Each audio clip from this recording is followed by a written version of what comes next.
Hey, this is John, Hot Rods in the Woods, once again with the next episode of how many different screws can we use to put one simple little 1928 Model A pickup together.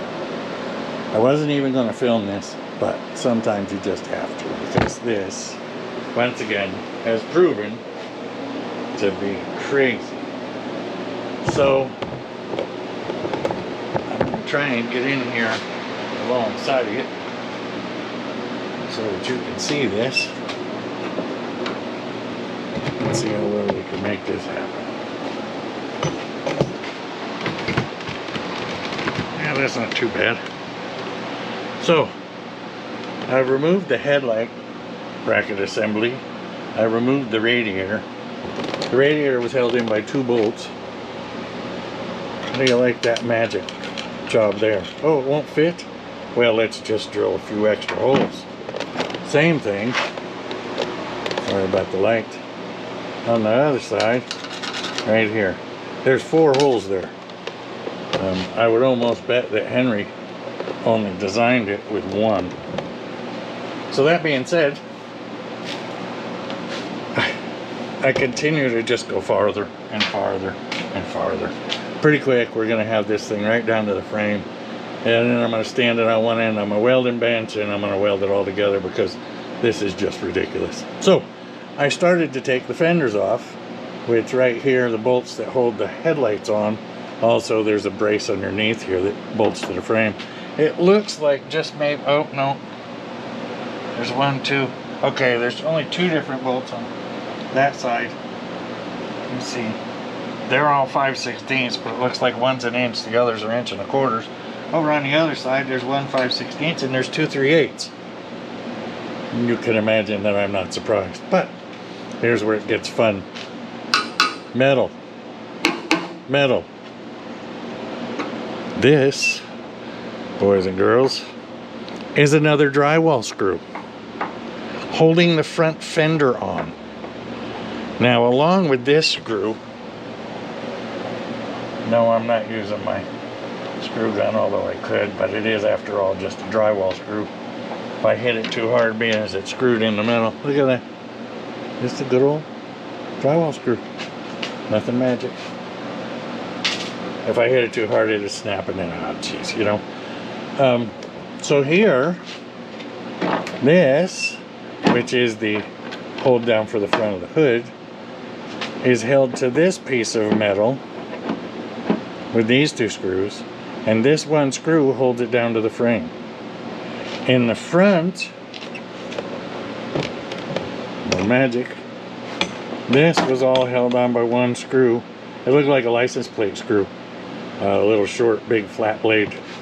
You know what I'm talking about. If you don't, look it up, you can find one. So, I'm going to come over to this side now. Remove what could be the last drywall screw, although I'll probably find more hiding somewhere.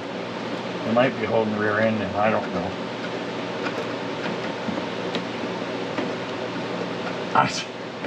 I don't know how he got him to thread into the metal. He had to just grab it with a screw gun and just it in. Surprised it didn't strip the screw, although I don't know for sure. I think maybe drywall screws are hardened, I don't know. Whatever the case, somehow they make those little black things tough as can be. So it could be hardened and it just drove its way in there. I've never taken apart a Model A, but I do know that in 1928 they didn't have drywall. They still had lath and plaster. So okay, so I've removed that. So now we're loose back into there somewhere. I don't know where. I'll have to take a look. And this side. This side must be held in over here somehow. Oh, there's a little bracket under this one too. So I'll get it up in the air. Well, let's see if I can reach it. Knowing the way they put them together, it's probably just... Oops, sorry for the ride.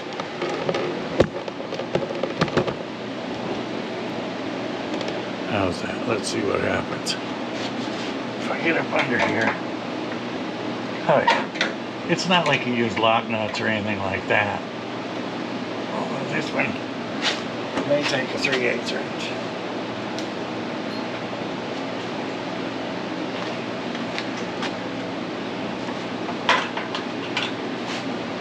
If you're getting a good look at my bald spot, well, you can fast forward through here.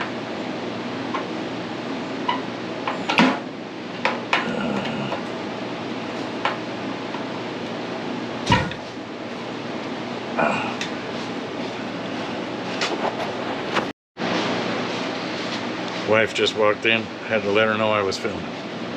Okay. Back to where I was. Feels like just maybe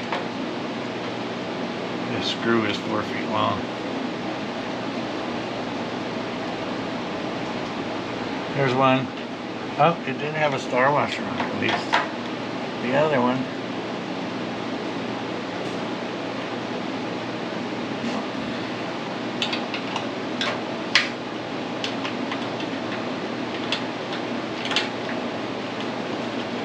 It almost appears that these came as a kit, but I don't know. Okay, so there's those. I don't know how this inner one's held in. Oh, it's not. So we'll pop that off. You can see. Nice. Now I did look up the body mounts on this fine car and found that from the factory, they were actually made out of wood, which is interesting. I'm going to replace them with rubber, just something to cushion it just a little bit, won't hurt. Oh yeah, so the other one I only took one nut out of, and it looks like you just cut the other one off, and then there was two that should have had nuts. And there's another piece of the puzzle. Alright, now this side is loose. Kind of, sort of. What else is holding it?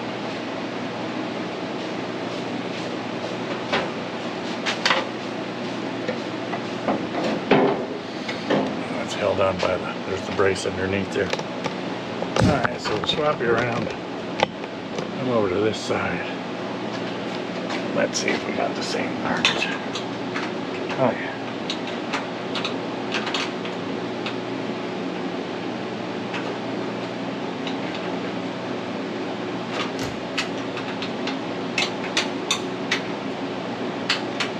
Just ground them in though. So I'll get this loose and we'll be back.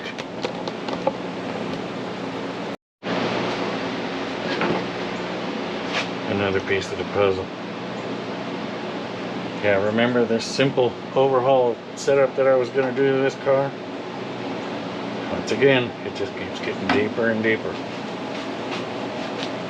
So a couple things I have done to improve the final outlook of this whole setup. Number one, it is getting a 4-link put in it. I've decided, being as I've gone this far, I have to remove all of the brackets from the rear end anyway because they're welded so bad. So I'll take you back there. Let's show you why. Let me get out of here. Step over my lift.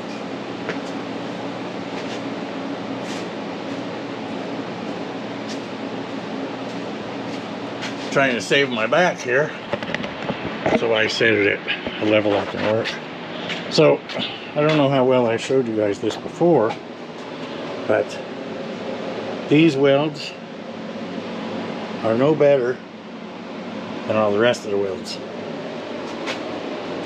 Under here, you can see it, there's actually a hole, so I gotta fix that. The other side is no better. I'm not going to climb over there, but so they've got to come off. So if you cut those brackets loose of the rear end, there's not going to be enough bracket there left to do anything with.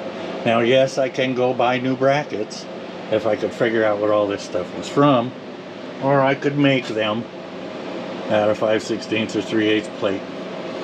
But for the amount of time and effort involved, it's easier to just buy a 4-link setup. So it is on its way. Welder Series has a great setup, so we'll be showing you how to do that. I'll keep these ladder bar looking things, and maybe I can do something with them. There's always the next hot rod, and they, if nothing else, look cool. It does have some good heim joints on the end, so I can use those for something, but this has got to go. So we get rid of those, we get rid of that, then we come to the front. Let me turn this light off for a minute. I don't know if this is going to be better or not. My camera should adjust. So we know already that this front cross member is boogered up. This we know. So I need to do something with it. So I've kind of got a couple ideas. We'll see. I may just cut that right out, put a box in there, piece of box tubing, and then attach the axle, the spring to it. But either way, I have to come up with a rack mount. Now I've been looking around, and Eckler's makes a steering rack that actually bolts to the bottom of this bracket. It's stupid money. But by looking at it, it's nothing magic. So I may recreate that. I can easily do it. Basically, it takes the rack off of the axle, brings it up to there. Then I have to take these back to their original position, which is way up here.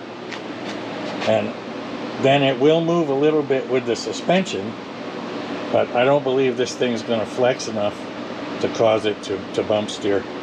I'm really concerned the way he did these. They're so low that if the tire goes flat, this side especially, could actually hit something and drag on the ground, and that's never good. You rip the steering wheel out of your hands, and well, things get ugly in a hurry. So we got to do something with that no matter what. So front suspension, once I get the fenders off, then I'm going to go ahead and mock up my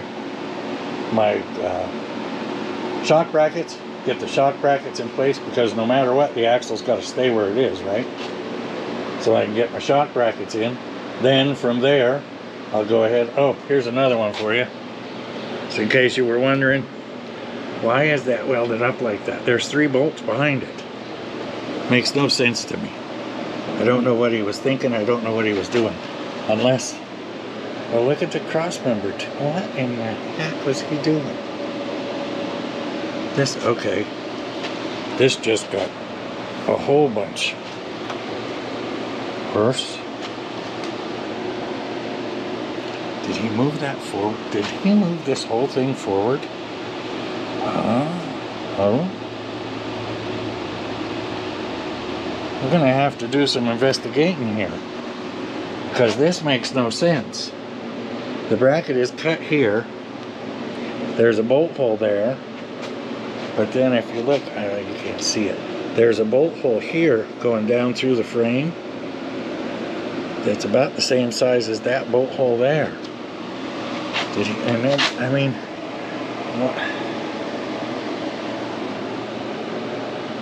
I'm not making any sense out of this. Alright, it's investigation time. Oh boy.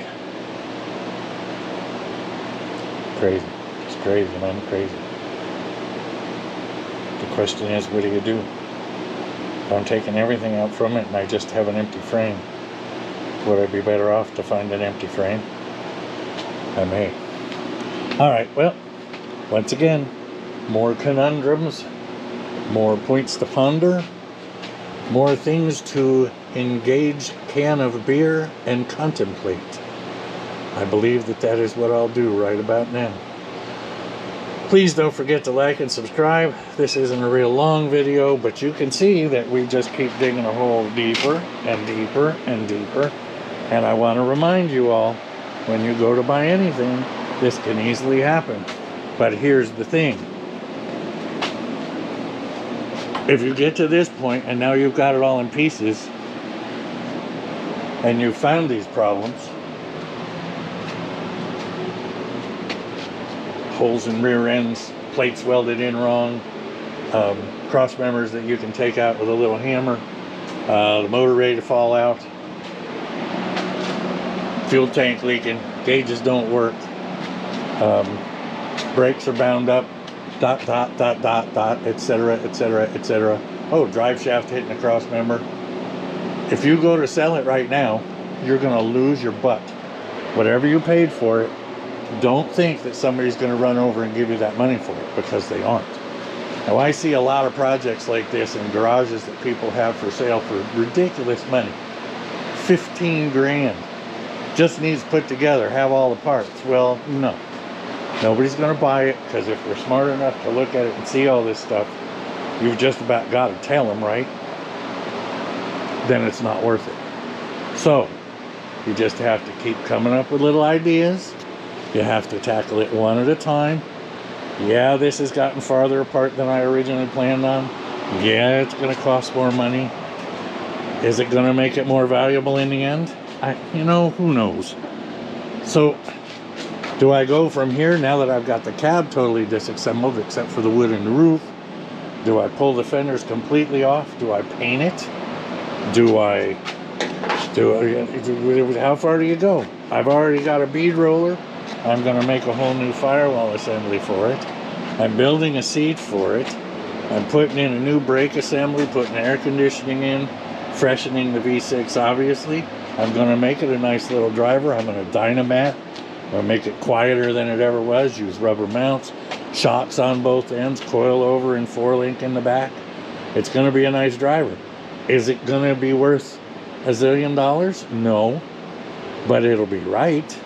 And if the guy that owns it enjoys it and has fun with it for a year or two, well, then you have to divide out what you put into it over that year or two and figure out, so when you bought it, did you buy it right? A. So then you add in what you put into it. When you're all done, then you need to take your initial investment, subtract that out, then take what's left and divide that out by the months, and look, how many times did you drive it a month? How much did it cost you a month? Was it $300 and you drove it every weekend? Well, if that's the case, it's $75 a weekend plus gas and lunch with your girl or whatever. That's not a bad day. Did you drive it once a month? Well, all of a sudden $300 looks a little steep. But you have to look at it that way, because none of these things correlate out to be profit makers. Sure, there's 69 Camaros out there that the guy has had for 30 years. It still looks great. It's worth 25 grand. But the guy that goes and totally restores one and puts 100 in it knows that unless he finds that one other guy, it isn't selling for that. So put that all in the back of your head. This is real important stuff before you bury yourself in a project and think, oh man, I just can't do it. Once again, ask your friends, get a buddy over, drink beer, spend 20 minutes goofing with the car, do a little grinding, do a little welding, and pause and say, you know what? If I just keep going at this pace, I'm never going to get it done. So I'll spend an hour on it a night or an hour on it every weekend. You'll be surprised how much you can get done. Don't give up. If you do give up, get a hold of me. I might try and get it off you for pennies on the dollar, and I'll finish it and sell it and maybe make a few bucks. See how that works? You guys have a great day. Hope you like my videos. Sorry about the rant, but I just hate seeing these things go to waste and sit in people's yards or garages because they got them apart and they just can't do it. Don't forget, like and subscribe. I can use it. I'm at 366. I'm going for 500. Tell your friends there's an idiot trying to build a car. Again. And enjoy the day. See you soon.